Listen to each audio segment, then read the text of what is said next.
This is a tea plantation. Now, they tell me you're only supposed to pick the tops of the plants. These ladies here will pick up to 30 kilos of tea a day. Me, on the other hand, not so fast. Tell you what, you wouldn't want to be hanging for a cuppa when I'm on the case. Am I doing okay? Should just go. Now.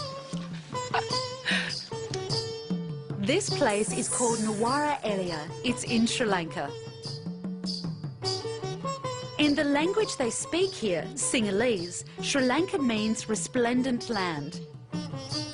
To the rest of the world, Sri Lanka means two things, tea and cricket. Australia versus Sri Lanka. Woo! Oh! Thanks, mate. Back to tea. In the late 1700s, the British muscled into the tea business, took over the island, supplied most of the world, in fact. Heard of Lipton's? Well, this is where it all started, with Sir Thomas Lipton. In 1870, Lipton controlled almost 10% of the world's tea. By the age of 30, he was a millionaire. This was his spot. Apparently, he used to come up, watch the sunsets, and his money rolling in. Old Sir Tom's tea bushes are still growing, but today Michael Katugaha manages the estate. So, Michael, why do they only pick the top leaves off the bushes? Well, it's a case of harvesting the tender leaves. Right. The more tender your leaf is, you get a better standard of made tea. And they don't grow all the way up here just for the view. As you go up in elevation, the changes in the seasons are much more pronounced. So during the dry season, the bush is under so much of stress that it'll produce more flavonols, what we call flavonols, which give the tea flavor. So as it produces more flavonols, the standard and the quality of the tea goes up. And what's the stick for? As you put the stick on the top of the tea, you can easily pluck the tender leaf, which is above the table. Oh, okay. Because it's easy to pick it.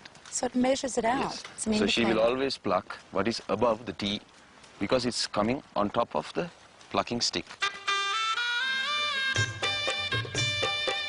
Every day, around 300,000 ladies pick several million tea leaves by hand. So, put that in your teapot. Today, these hard-working ladies will pick around 8,000 kilos of tea.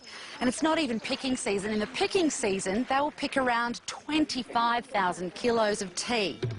So you won't be surprised to know Sri Lanka is the world's second biggest tea exporter.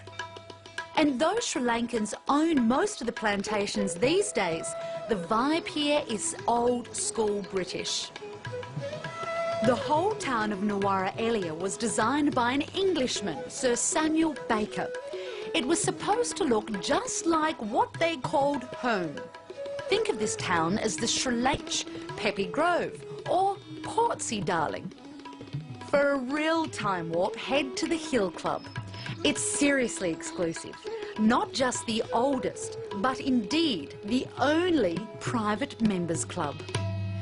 You won't see many of these around today. A separate ladies' entrance. Back in the day, the front door was for fellas only. Women would have to come through here and shoot straight into the ladies' lounge. The men's bar is just down the hall. So's the reading room and the mixed bar.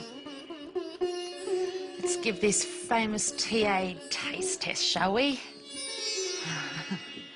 Oh, Bickies, thank you. Jolly good. Jolly good. The best cuppa you've ever had is just across the Indian Ocean.